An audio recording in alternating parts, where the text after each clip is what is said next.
مرحبا أهل الكمال مرحبا أهل النوادي. بسم الله الرحمن الرحيم. السلام عليكم ورحمة الله وبركاته. الحمد لله الكبير المتعال، والصلاة والسلام على سيدنا محمد مولى بلاد وعلى آله وصحبه خير صحبه وآل. Amma ba'du, hadaratul muhtaramin yang sama kita muliakan dan kita hormati, guru-guru kita Adalah Habib Abdurrahman Segaf, Habib Fadli Albar, juga para orang tua yang selalu kita harapkan doa dari beliau-beliau semuanya. Hadirin hadirat muslimin muslimat, insyaallah semua yang hadir senantiasa mendapat rahmat dari Allah Subhanahu wa taala. Alhamdulillah, di majlis ini semua generasi hadir, dari yang orang tua kita, para remaja, bahkan anak-anak kecil juga hadir di sini. Maka kita bisa optimis bahwa insyaallah ke depan regenerasi para tokoh-tokoh alim ulama terus ada di kota yang sama kita cintai ini. Amin ya rabbal alamin. Jadi disebutkan dalam bacaan maulid, qala al-badru alaina min thaniyatil wada. Di Madinah ada thaniyah. Thaniyah itu seperti bukit kecil, namanya bukit perpisahan.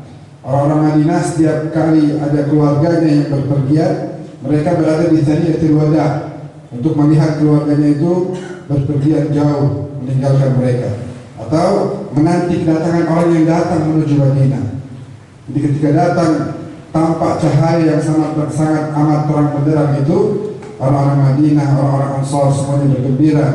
Dan insya Allah sebagaimana Allah berikan kegembiraan di hati para Ansar, Allah berikan juga kegembiraan itu di hati kita kelak di yaumul qiyamah, bisa berjumpa dengan al-badrul tamam, dengan bulan purnama yang sangat indah, yaitu baginda Nabi Muhammad sallallahu alaihi wasallam. Juga dalam kitab-kitab maulid, makanya penting bagi kita untuk membaca maulid hari kelahiran baginda Nabi, kisah kelahiran baginda Nabi, seperti yang dibawakan oleh Habib Umar bin Hafid dalam kitabnya Ad-Diya'ul Lamih.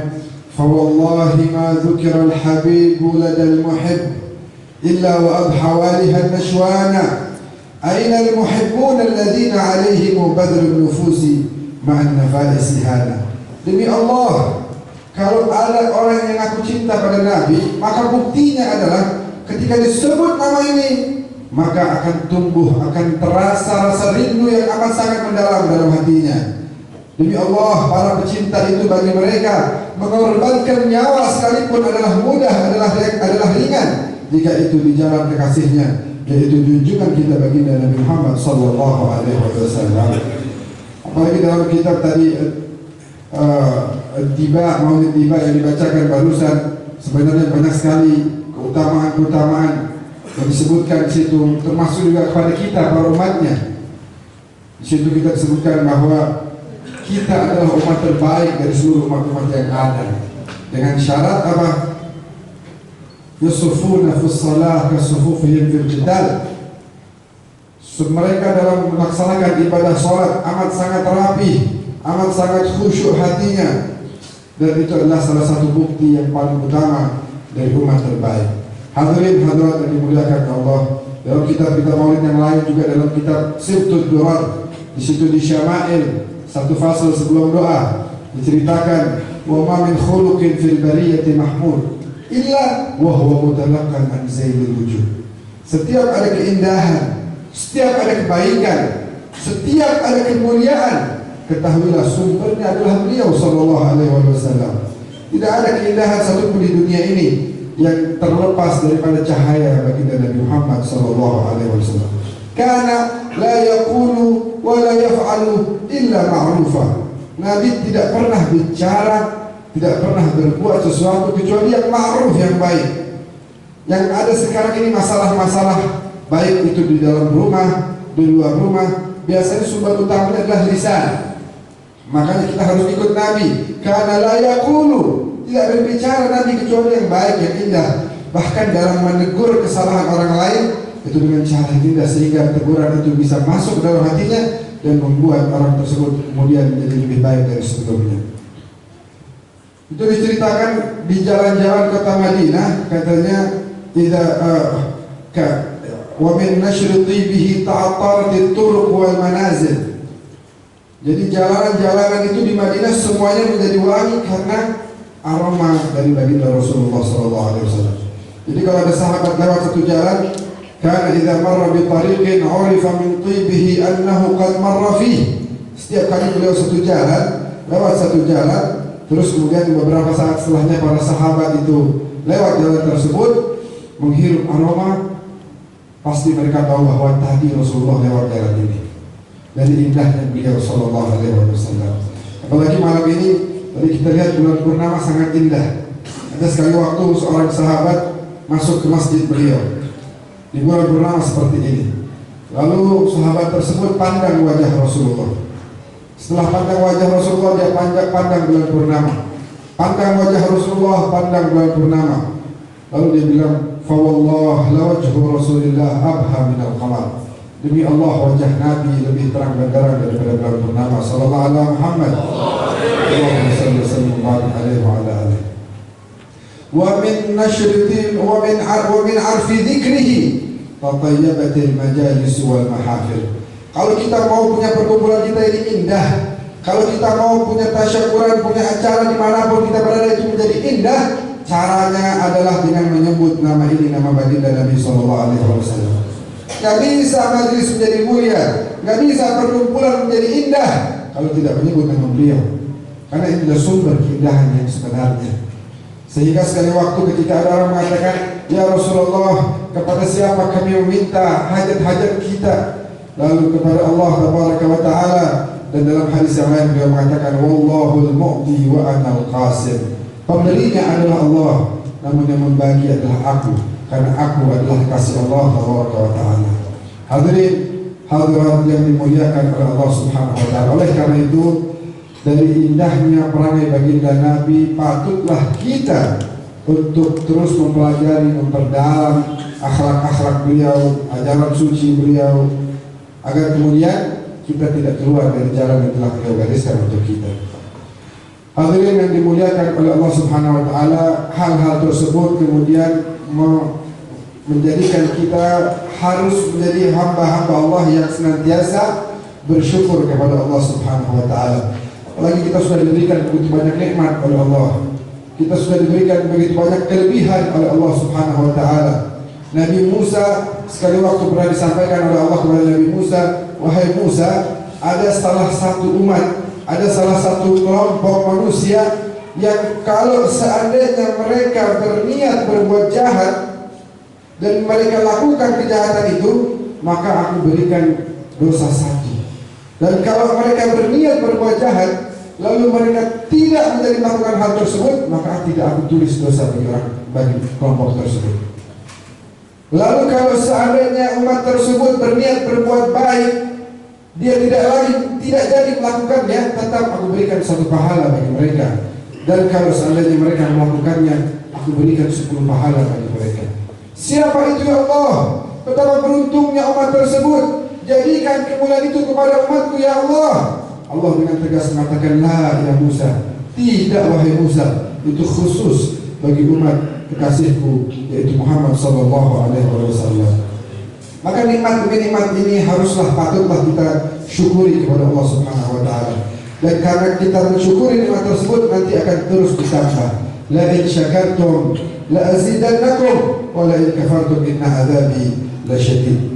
Juga Allah menyebutkan dalam hadis qudsinya terkait dengan rasa syukur ini, di mana Allah berfirman dalam hadis qudsinya, ya bani Adam, la in radita bima qasamtuhu lak arahtu qalbaka wa badanaka wa kunta 'indi mahmuda.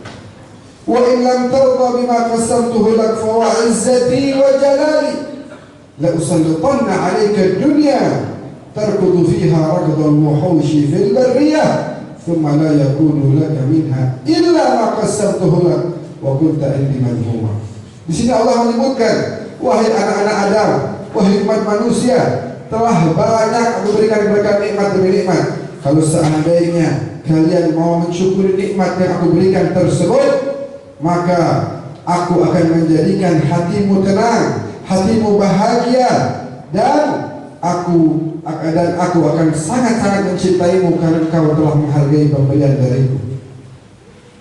Lebih dari itu, tadi ayat yang tadi kita baca, kalau kita bersyukur maka akan ditambah oleh Allah Subhanahu wa taala. Sebaliknya, kalau seandainya engkau tidak mau bersyukur atas nikmat demi nikmat yang aku berikan kepadamu, demi Allah, ya, di sini Allah menyebutkan, wahai hamba-hamba Allah, betapa berat ancaman yang diberikan oleh Allah.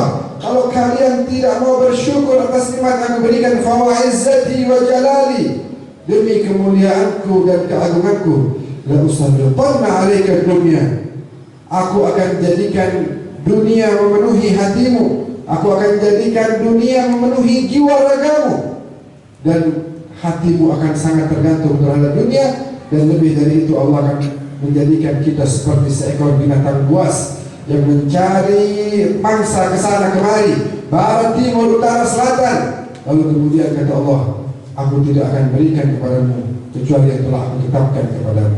Jadi kalau rezeki kita sudah ditentukan, kita mau syukuri dengan baik, maka kita akan menjadi hamba Allah yang dicintainya, dan rezeki itu akan ditambah. Tapi kalau kita nggak mau bersyukur, kita selalu merasa kurang, maka nikmat tersebut tidak akan ditambah oleh Allah. Walaupun kita mencari kemanapun, lari ke sana kemari, kita tidak akan dapatkan yang lebih, dan yang paling parah dari itu, kita akan terhina di sisi Allah Tabaraka wa Ta'ala. Hadirin yang dimuliakan oleh Allah, sekali waktu Ibrahim bin Adham melewati satu jalan, melihat ada satu orang yang tidak memiliki tangan dan tidak memiliki kaki. Dilihat ini orang matanya juga buta, matanya buta, kulitnya penyakitan kusta, tangannya dua-duanya, kakinya dua-duanya telah diamputasi. Ibrahim bin Adham fikir, ini orang bagaimana caranya dia makan, tangan tidak punya, mata tidak bisa melihat, bagaimana cara dia makan? Ternyata ada orang yang setiap hari lewat memberikan suapan makanan kepada orang tersebut. Lalu akhirnya orang tersebut setelah disuapkan makanan, dia bilang, alhamdulillah ala ni'amihil azimah wa atayahul jasimah, segala puji bagi Allah atas nikmat-nikmat yang sangat banyak dan pemberian-pemberiannya yang juga sangat besar. Ibrahim kemudian rasa ingin bertanya, ini orang bilang mendapatkan pemberian banyak dari Allah, pemberian apa? Tangan tidak punya, kaki tidak punya, mata tidak bisa melihat, dan kulit juga kena penyakit. Lalu Ibrahim mendatanginya dan berkata, Assalamualaikum. Orang itu mengatakan, Waalaikumsalam ya Ibrahim. Kaget Ibrahim, bagaimana dia bisa kenal dengan Ibrahim, padahal dia belum pernah ketemu sebelumnya, baru sekarang. Kaifa araftani ya Abdullah, bagaimana kau bisa tahu aku, wahai hamba Allah? Dia jawab, mundu araftullah ma jahiltu syai'an, semenjak saya kenal Allah, tidak ada satu hal pun yang tidak saya ketahui. Tentu ini pembahasan irfan, pembahasan tasawuf, kita tidak mau terlalu panjang membahas hal tersebut. Intinya adalah kemudian Ibrahim tanya, tadi kau bilang bersyukur atas nikmat yang sangat agung dan pemberian yang sangat banyak. Memangnya nikmat apa yang Allah kasih? Pemberian banyak apa? Mana tanganmu? Dua-duanya telah diamputasi. Mana kakimu? Telah diamputasi. Mana pandanganmu? Aku sudah tidak bisa melihat lagi. Ada apa dengan kulitmu? Kena penyakit kusta. Lalu mana rumahmu? Inilah jalan ini rumahku. Lalu pemberian banyak apa yang Allah kasih kepadamu, wahai fulan? Orang itu dengan tegas dan penuh keyakinan, dia mengatakan, alam yubqili lisanan dhakiran wa qalban syakiran. Bukankah Allah masih menyisakan bagiku lisan untuk aku sebut namanya, dan menyisakan bagiku hati untuk terus-menerus bersyukur atas nikmat-nikmat yang telah diberikan kepadaku. Itu kondisi orang yang tidak memiliki apa-apa. Kalau kita melihat orang seperti itu, nggak punya apa-apa, tapi ternyata dia punya seisi dunia, dia punya kekayaan yang sangat melimpah. Berbeda halnya dengan kita yang punya ini dan itu, tapi terus merasa kurang dan tidak pernah bersyukur kepada Allah Taala. Hadirin yang dimuliakan oleh Allah, tentu saya tidak akan berpanjang lebar. Sedikit lagi yang ingin saya sampaikan, ada sebuah kisah yang sangat indah, di mana kita diajarkan untuk senantiasa menyandarkan diri kita kepada Allah Taala. Diri kita akan terus merasa lemah kalau kita tidak bersandar kepada yang Maha Kuat, kalau kita tidak bersandar kepada yang Maha Kuasa, kepada yang Maha Kaya, Dzul Jalali wal Ikram. mustahil kita akan merasa cukup dan kuat dalam menghadapi masalah-masalah yang ada. Hadirin yang dimuliakan oleh Allah. Sekali waktu ada seorang ulama asal Irak yang dari Baghdad yang bernama Hatim al-Asam. Hatim al-Asam ini sekali waktu ketika datang musim haji dia ingin berangkat ibadah haji. Mudah-mudahan Allah berikan kesempatan kita untuk bisa ibadah haji dan juga bisa ziarah ke Rasulullah di kota suci Madinah Al-Munawwarah. Amin ya rabbal alamin. Lalu ketika datang musim haji, orang-orang sudah bersiap untuk melaksanakan ibadah haji. Hatim terlihat murung. Lalu anaknya yang masih kecil, seorang anak perempuan, mendekatinya dan bertanya, "Ada apa wahai ayah? Aku lihat engkau murung." Lalu ayahnya mengatakan, "Musimul hajj aqbal ya bunayyati." Musim haji telah datang wahai putriku. "Wa ma laka la tahujj?" Lalu kenapa kau tidak pergi haji wahai ayah? Qala an-nafaqah. Aku tidak punya uang. Tidak punya uang untuk aku pergi berjalan menuju Mekah. Tidak punya uang pula untuk aku berikan nafkah kepada kalian wahai keluargaku. Tentunya dalam hukum fikih itu sebenarnya tidak boleh kita ibadah haji kalau tidak mampu memberikan nafkah kepada keluarga. Kalau kita biarkan mereka tanpa persiapan makanan yang cukup, persiapan menjalani hari-hari yang cukup, maka tidak boleh sebenarnya, kecuali jika mereka mengizinkan. Lalu intinya dari cerita ini kemudian Hatim dipaksa oleh putrinya, "Sudah pergi haji. Aku lihat kau sangat ingin melaksanakan ibadah haji. Pergilah. Nanti perjalananmu tenang saja, pasti ada nanti Allah berikan jalan buat kamu." Lalu kalian gimana wahai anak-anakku, wahai istriku? Kata putrinya, "Sudah jangan takut ayah. Nanti Allah akan berikan jalan juga buat kita." Akhirnya disampaikan oleh anak kecil ini kepada kakak-kakaknya, kepada ibunya, "Sudah biarkan ayah ibadah haji. Kesian, hatinya ingin ibadah haji. Lalu biarkan sudah, nanti insya Allah ada jalan." Akhirnya semua sepakat memberikan izin. Berangkatlah Hatim al-Asam dan dia hanya punya segelintir uang, semuanya diberikan kepada istrinya untuk persiapan makan, dan itu hanya cukup selama 3 hari. Hanya cukup selama 3 hari.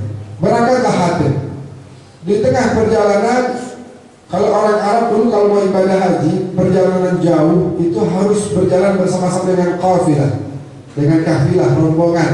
Nggak bisa jalan sendiri, karena di padang pasir itu banyak kota otorok, banyak orang-orang yang merampok dan lain sebagainya.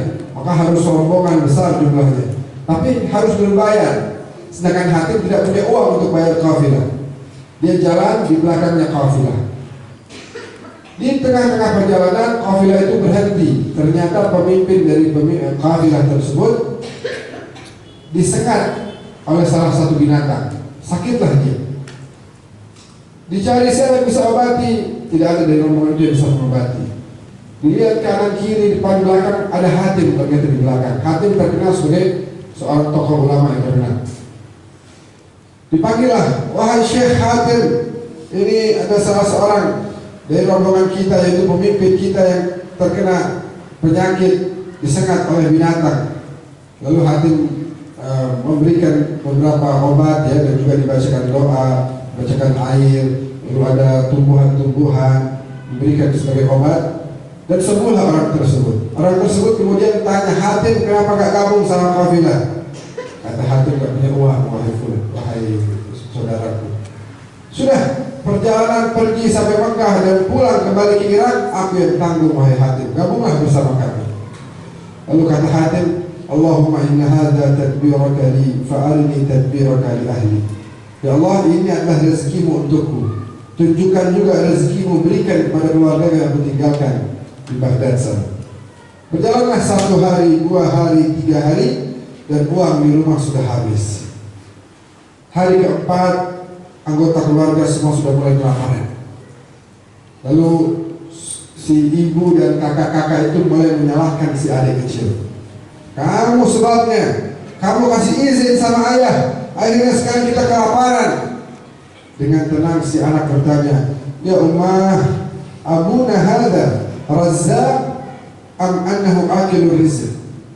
Ayah itu pemberi rezeki atau pemakan rezeki? Ibunya berpikir, ayah ya sama kita pemakan rezeki juga. Ar-Razzaq siapa? Ar-Razzaq huwa Allah. Ya ummah, jangan takut. Dhahaba akilur rizq wa baqiya ma'ana ar-Razzaq. Itu pemakan rezeki pergi nggak apa-apa. Yang penting pemberi rezeki selalu ada bersama kita, wahai ibu. Berjalanlah percakapan itu, sehingga karena kelaparan yang sudah semakin dirasakan oleh keluarga tersebut, si kakak juga mulai marah, begitu ya. Sampai di tengah-tengah perbincangan ini ada suara ketokan pintu. Kalau assalamualaikum, waalaikumsalam. Siapa yang ada di depan pintu?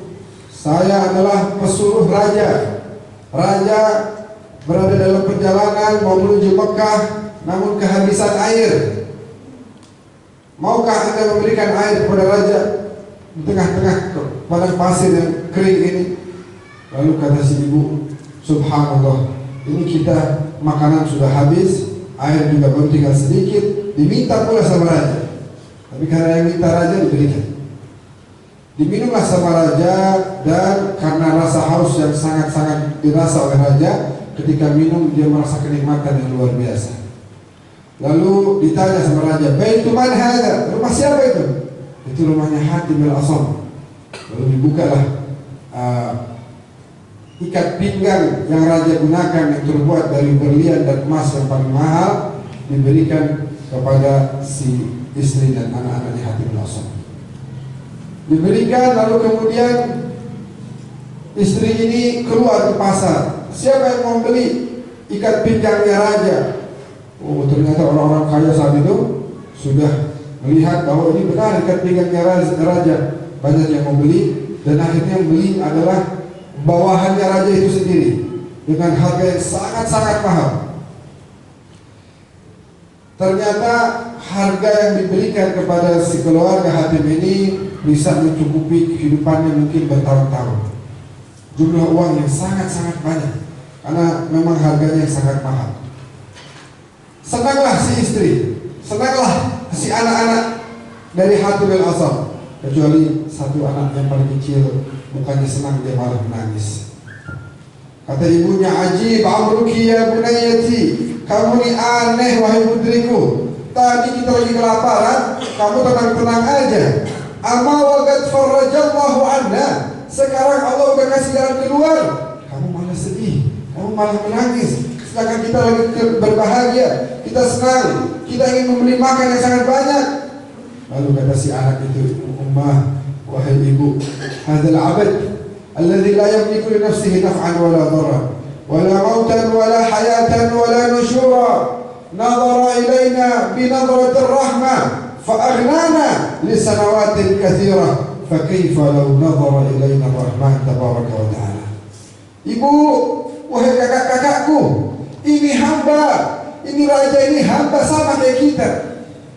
Hamba ini manusia biasa sama kayak kita.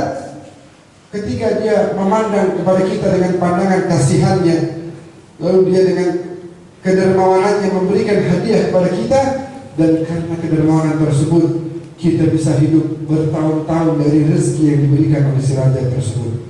Itu baru raja. Bagaimana kalau memandang kepada kita Allah Tabaraka wa Ta'ala?